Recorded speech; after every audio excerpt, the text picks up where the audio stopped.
SGR Tactical. This is Ben and Steve. Please give us a thumbs up and subscribe to our channel. Today we're going to be installing an F1 Firearms free-floating tactical rail.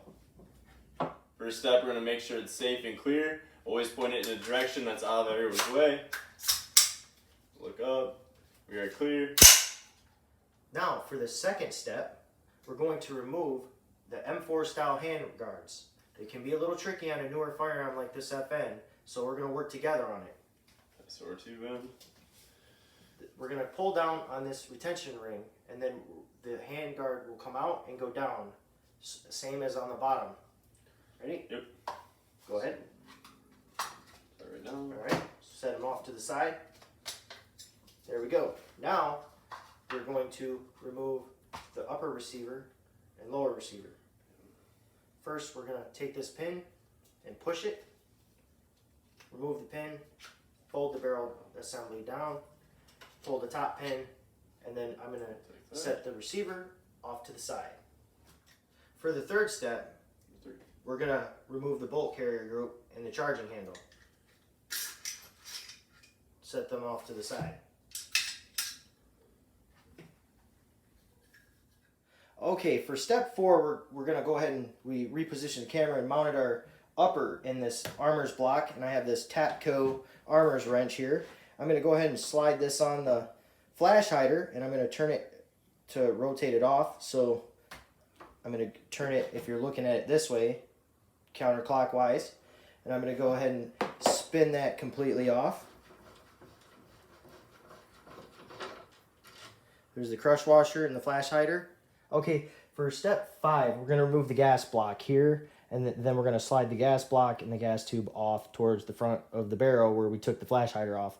To do this, we're going to punch this pin here and this pin here. We're going to go from the left side to the right side, always because they're tapered. I'm going to take my punch here, give it a couple whacks, and the pin should come out. Be careful not to hit it too hard. That's why we're using a neoprene hammer. And then I'm going to go ahead and do the other side.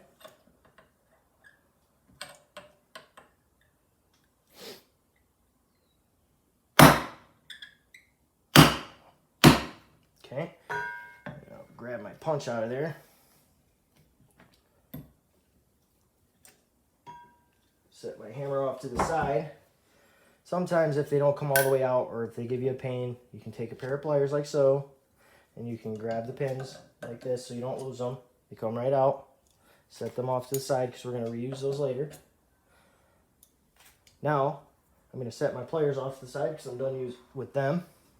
And I'm going to go ahead and I'm going to grab the gas block, and I'm going to gently start working it forward without twisting too much because of my gas tube. So here we go. And that's how you remove the gas block and the gas tube and the handguard forward retention ring. All right, for step 6, we put our upper back inside our armor's block, and I got my armor's wrench here. Now we're going to remove the barrel nut assembly, or also known as a delta ring assembly and barrel nut. And I'm going to use my armor's wrench. It's got these little grooves right here. I'm going to place them. Have to put a little tension to get the delta ring to go back, and I'm going to turn to rotate off. Okay, once I get that loosened up, I'm going to go ahead and spin this off like so. Our new F1 handguard comes with a barrel nut. It's an excellent, well-built 70-75 aluminum barrel nut. It's got some strength to it. So we're going to go ahead and install that in a few moments. Step 7, we're going to install the barrel nut made of 70-75 high-grade aluminum provided by F1 Firearms with the floating handguard, which is sweet. We're getting there. We're getting there. Stick with us. All right, our first step is we're going to take some anti-seize. You're going to need some anti-seize. You're going to need a torque wrench. You're going to need a breaker bar. And you're going to need an armor's wrench. It's recommended that the barrel nut is between 30 and 80 foot-pounds of torque. The process, we're going to take some anti-seize and we're going to apply it to the threads on the outside of the upper, just like so.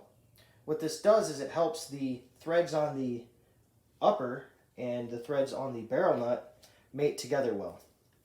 So I'm going to go ahead and put some more anti-seize. I'm going to set that anti-seize. It doesn't take very much. And I'm going to put it on threads on the inside of that and the upper. Now, since I don't have to touch anymore, I'm going to take these gloves off and toss them out. I'm going to take the barrel nut and I'm going to slide it over the barrel, and I'm going to hand thread it until I can't tighten it anymore by hand.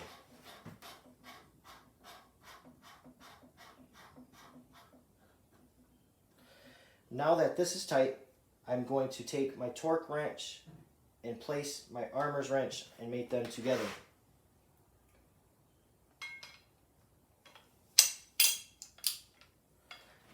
It's recommended 30 foot-pounds. I have the torque wrench set to 30 foot-pounds. And I'm going to slide my armor's wrench on and torque until the torque wrench gives me 30 foot-pounds.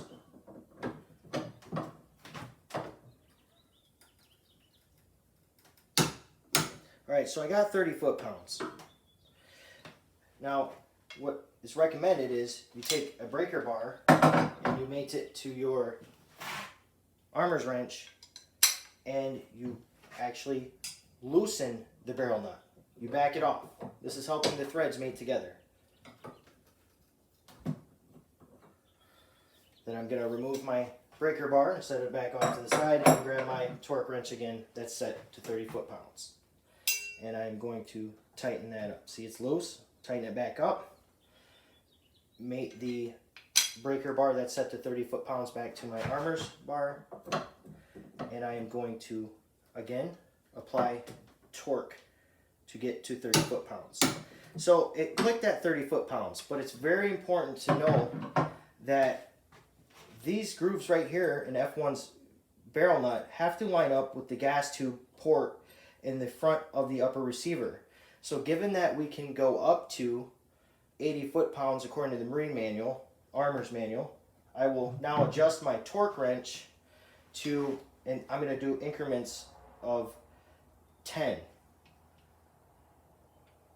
So I'm going to adjust this to 40 foot-pounds.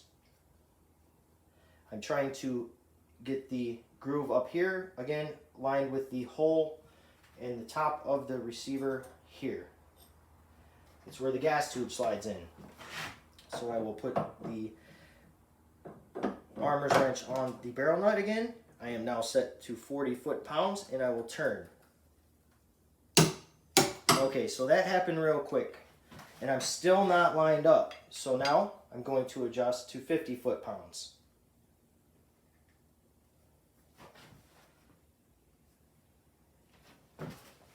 One second here while I grab another tool. Sometimes this torque wrench I get is kind of gotta mind, it's fussy with when you lock it down to secure it.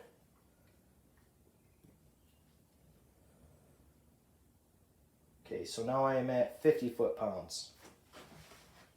I'm going to place the armor's wrench back on there.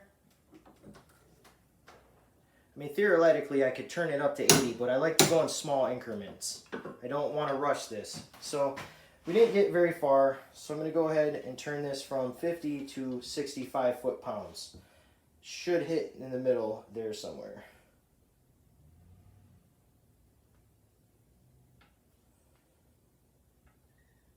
Okay, I am set at 65 foot-pounds. Hopefully this gives me enough torque to line that up.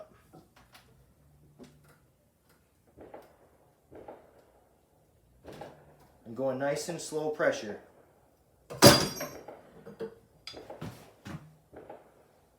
There we go, just a tad bit more. My armor's wrench kind of slipped off. They make different varieties of armor's wrench. It's really good to get a high quality one. Alright, and we hit the 65 foot-pounds. I'm going to go ahead and check by using the gas tube that is still in the gas block. I'm going to go ahead and slide this back on.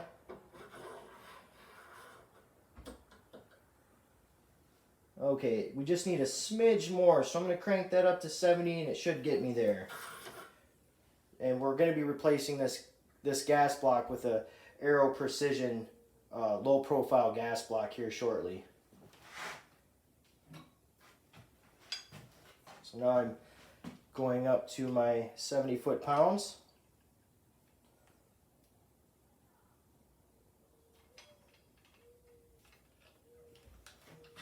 Snug that down.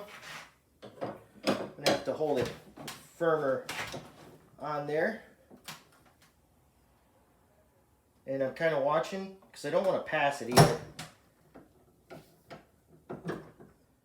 Okay, for step 8, we are going to remove the gas tube from the gas block from the original that was installed on the FN that has the bayonet lug and the sling swivel. To do this, we are going to place the gas block in our half armor's block here, because if the pin goes all the way out, it'll catch it in here. Plus, it keeps us from damaging this gas block in case we want to use it on another build at some time, which there's always going to be another build going on. So I'm going to line it up. I'm going to punch that roll pin right out of there. So the roll pin came out. It was caught in my armor block like I suspected. Going to set this roll pin right off to the side on my foam here to keep it safe. And I'm going to just gently remove the gas tube and set the old gas block off to the side. Now, what we've chose to do is we chose to use an Aero Precision 4140 stainless or steel made in the United States, 0.75 gas block. It's low profile, looks pretty good. It costs 2 set screws. For step 9, you will need your gas tube, our Aero Precision low profile gas block. It has 2 set screws, an H3 or 32nd Allen key, your roll pin that holds the gas tube onto the gas block, and a small, I use a tack hammer for this, and then I'll use a small punch, being this one. So, to start, I'm going to take the side with the holes and face it towards the end of the barrel.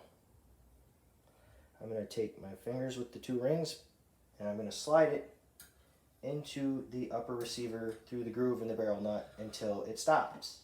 Now, keep note, on a lot of gas tubes, most of them, there's a lip here, so you can't go in farther than that. So with that on there, I'm going to take my gas block and slide it over the barrel with the hole facing the gas tube. Now, on this FN barrel, it's going to be a tight tolerance. So to start, the hole that you've seen in the gas tube here is going to be facing down towards the barrel. And I'm going to try to keep that way. And I'm going to twist this new gas block on. It's a little stiff, so what I'll do is I'll grab my nylon hammer here and give it a couple taps. Not too many because I don't want it, it's a very, very tight tolerance. And I'm just going to keep churning it. If I have to, I'll turn it all the way over. It doesn't matter as long as it keeps going towards the gas tube. You can put a little CLP on there, the gun lube. It doesn't look like we need to for this one. Okay, now I'm going to take my gas tube and slip it into the gas block. I'm going to loosen my vise so I can show you. I'm going to turn this. Stephen, if you would turn the camera a little bit. Here we go. And what I need to do is I need to make sure that this gas tube, where the roll pin goes, it lines up. That way I know, and I'll take my punch and kind of use it as a guide, and I can look through here and I know that I'm lined up. So the hole that's on the bottom is facing down. This is lined up. I'm going to take my little roll pin here. If you could see this, I'm going to get it started. Got my roll pin. I'm just going to give a couple taps there like this. Then I'm going to take my handy dandy little punch. Sorry, I watched too many shows with my children when they were younger. Make sure that's all the way in there. Now, I'm going to turn this back, lock it down. Thank you, Steven. Now, I have to push this back until it's seated so that the hole in the barrel where the gas port comes up lines up with the hole in the lower gas block. So I got to go ahead and get that all the way down. I'm going to take my neoprene hammer again. Just tap it a couple times, top and bottom. I'm not banging on it. Now, I'm going to take a look down the barrel here. I'm all lined up. So now it's time to take this H3 32nd Allen key and tighten these set screws on the bottom.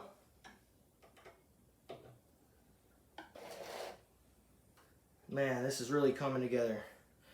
Some high quality American made parts. It's nothing better. Later we'll be having a video with a high quality 100% American made AK-47 pistol by Century Arms. And we'll do some other builds, AR builds with some high quality American parts. Now these are secure.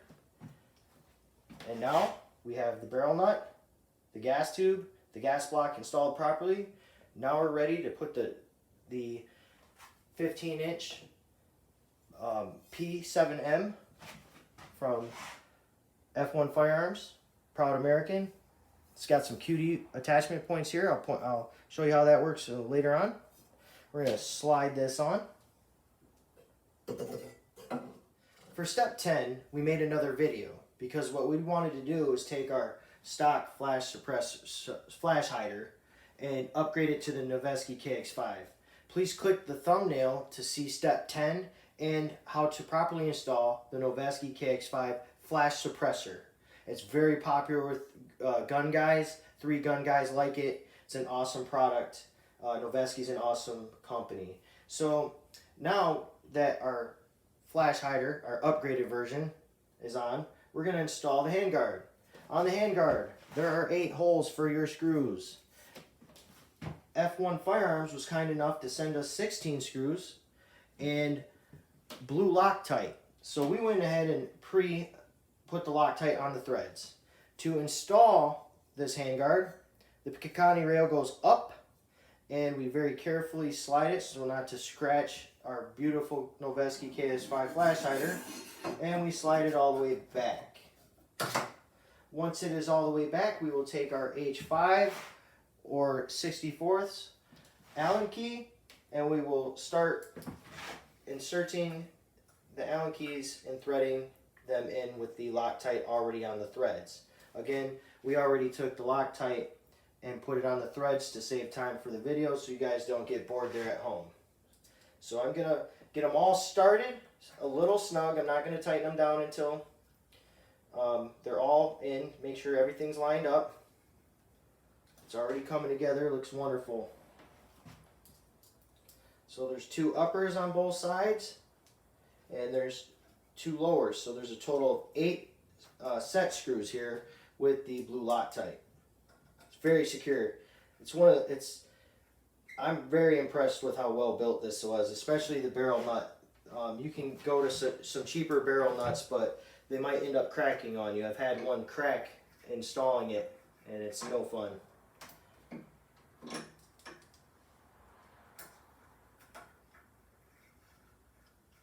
These T-handled Allen keys are pretty nifty too for this. I'm going to go ahead and loosen my vise up a little bit here so I can spin it and get better access to this.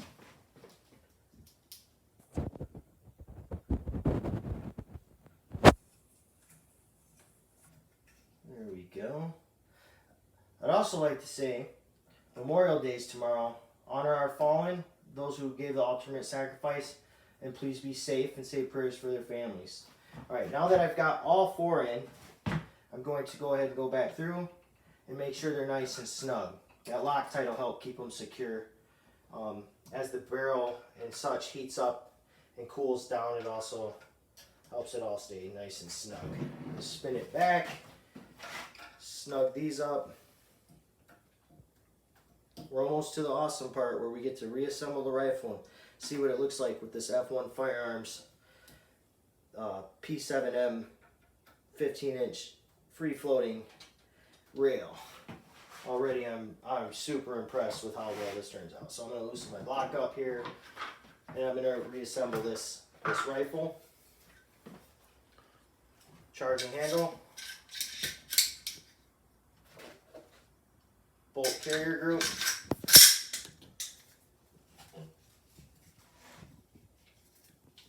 I'm so nervous not to scratch this thing, even though it'll probably get beat up at the range, but top pin, bottom pin,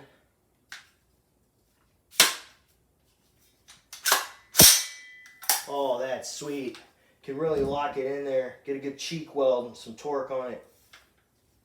That's the KX5 Noveski. This is the F1 Firearms rail. Oh man, it's super light. It's pretty cool. Can't wait to get to the range shoot it. I also like to point out that they put some QD sling swivel mounts built right into the rail.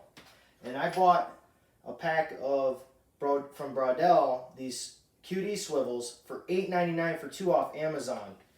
And just so for those of you who don't know, you put your sling on here and you push this little button and you can attach this to 1, 2, 3, 4 different points.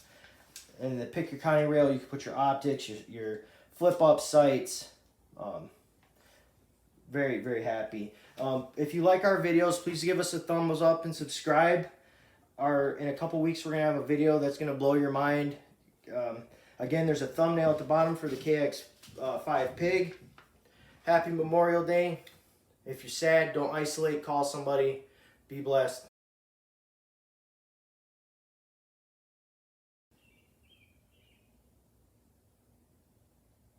Go check. Did it go? I don't know. Go check and see if it's rolling.